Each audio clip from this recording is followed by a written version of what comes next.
Good afternoon, teacher and friend. My name is Noret Song. I'm from Year 3D. Today I gonna read the old man and the small fish. My name is Ching Yun. I am an old man. I live in a village near the Huangshan mountain. My granddaughter called me the happiest man in China.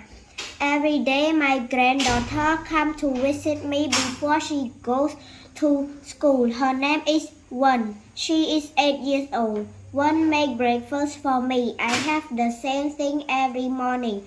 Noodles and cup of green tea. After breakfast I tell Wen the old story my grandpa told me when I was a boy. It was cold that morning. One arrived early.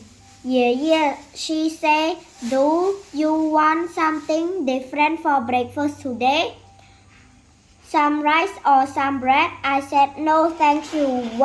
I'm very happy with my noodle and my tea. Why do you have the same thing for breakfast every day? Yeah. One asked me. I finished my breakfast and then I told one the story of the small fish which swam in the same part of the lake.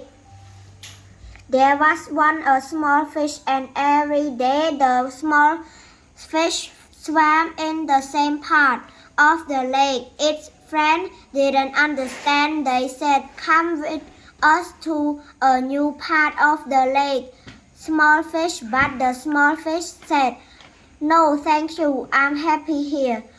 One morning, the friend of the small fish didn't go to a new part of the lake. Why didn't you swim to a new part of the lake today? Said the small fish. We know every part of the lake now. The friend of the small fish said happily, but this part is still the best, so we're staying here with you. The next morning, one made me noodle and green tea. This time she didn't ask me if I want something different for my breakfast. Goodbye, teacher and friend.